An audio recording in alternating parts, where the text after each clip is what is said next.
Jacobson and Chan describe the relationship between 1st and 2nd Chronicles and parallel material from other biblical books, including Samuel and Kings, as complicated. From a literary perspective, these two accounts cover similar ground, but they have different emphases and offer a different perspective. An oversimplification of the differences regarding the connection between God and God's people, Israel, could be summed up in the terms relationship, Deuteronomistic history, versus law, Chronicles. The overall plot of the Deuteronomistic history has to do with the question, can Israel serve the Lord?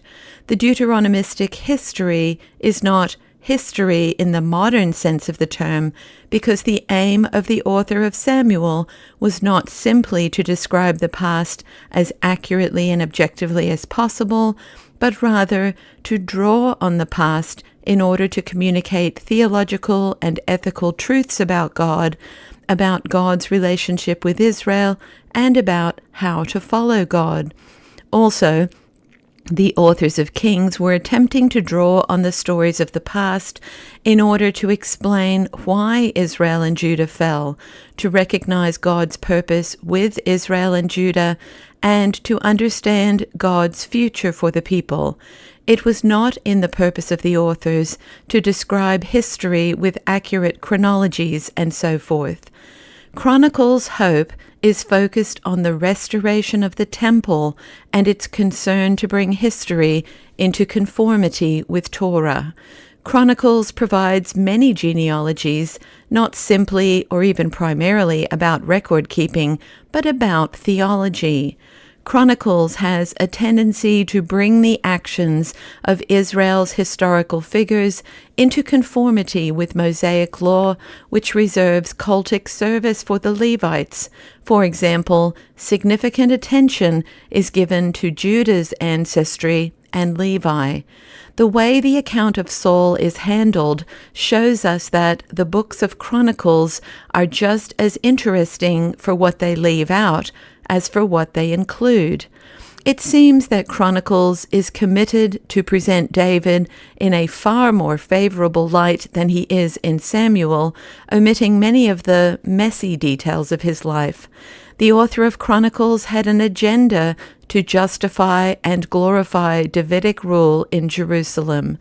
Chronicles also depicts Solomon, his reign, and his piety in a good light, and describes the temple's construction so that it conforms more closely to the tabernacle of Moses in the Pentateuch. Stephen L. Mackenzie points out that Chronicles lacks a running account of the divided kingdom of Israel, which its author considered theologically illegitimate. It is clear that Chronicles has something significant to say about the God of Israel, the temple, and the future of the exiles. We read in the Bible of Sennacherib's campaign against Judah under Hezekiah's rule in 701 BCE in 2 Kings 18-19, the A, B1, and B2 accounts, a parallel account in Isaiah 36-37, the reshaping of these accounts in 2 Chronicles 32, the C account, and a prophecy in Micah 3. Extra-biblical sources that mention this event include primarily the Annals of King Sennacherib, notably inscribed on the Taylor Prism, the Oriental Institute Prism, and the Jerusalem Prism, but also in the Deuterocanonical accounts in Tobit 1 and Sirach 48, and in Herodotus's histories. The key points of agreement include the fact that Assyria's invasion of Judah and siege of Jerusalem did take place. Taxes were levied, exactly the same amount of gold taken as tribute, 30 talents, along with details about all the silver being given and the gold being stripped from the temple doors. The A account is mostly consistent with Sennacherib's inscription. The texts seem to all agree that Judah resumed its vassal status to Assyria after 701. The key points of disagreement go beyond merely variations in other numerical data. The Assyrian account disagrees with the B sources in significant ways, significantly claiming success in this particular siege. This means that both sides of this military confrontation claim victory, highly problematic. The Assyrian account also includes a number of battles against the Babylonians for which the Assyrians simply falsely claimed victory. This casts doubt on the veracity of the account of this particular campaign. From a historian's point of view, we can evaluate the different sources of evidence by understanding that, as Hayes tells us, campaign accounts were shaped according to the literary and ideological preferences of the authors. It's important to take into account proximity to the events narrated because it is usually assumed that accounts closer to the events are less changed by oral transmission or later points of view. In this particular campaign, we know that the Annals version was written within less than a year of the siege of Jerusalem, closer to the events in question.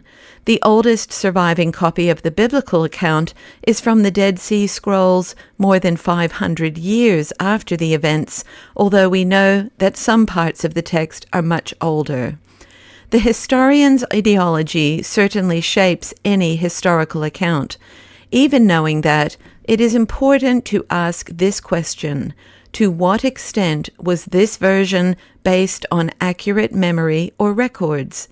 When there are discrepancies, such as both sides claiming victory in various accounts, it is possible that the accounts describe separate invasions. However, one major problem for historians is that Assyrian annals after 689 BCE have not been discovered. Hayes concludes, though, that historically inclined biblical scholars are opting for the one campaign solution due to a variety of factors.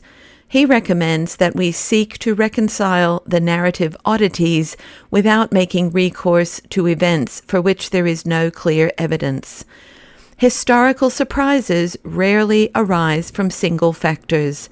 The biblical text offers reasons for Jerusalem's survival: Egyptian military aid, sickness among the Assyrian troops, and/or divine intervention.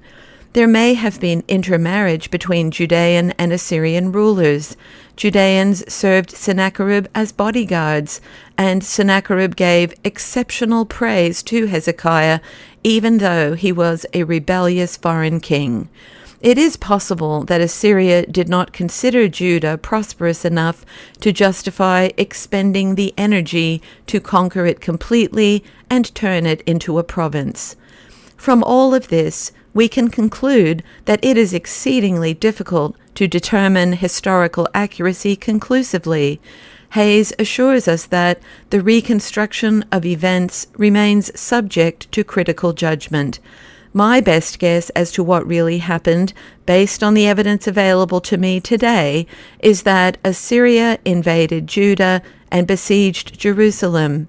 Hezekiah prayed, and God intervened to rescue his people by allowing Judah to prevail over Assyria. This intervention would have been understood better by the Judeans, to whom God had already revealed himself, than to the Assyrians, who had no understanding of Yahweh. This, along with the human propensity to want to save face, would explain to me why the various accounts were written as they were. I would also add that the Judeans' commitment to Yahweh included a commitment to truth-telling, per the Ten Commandment admonition to not bear false witness, which lends much more credibility to the biblical accounts than to the Assyrian account. It does not seem that truth was valued to the same degree, especially in light of the aforementioned falsely claimed victories. This example shows us that when it comes to historical reconstruction, even when we have substantial evidence to work with, that it's complicated. It's important to keep all of the various factors in view at all times and to hold conclusions lightly with humility, understanding that new evidence may be discovered, for example, in archaeological discoveries, that may send us back to the drawing board to consider new possibilities that we didn't know existed beforehand.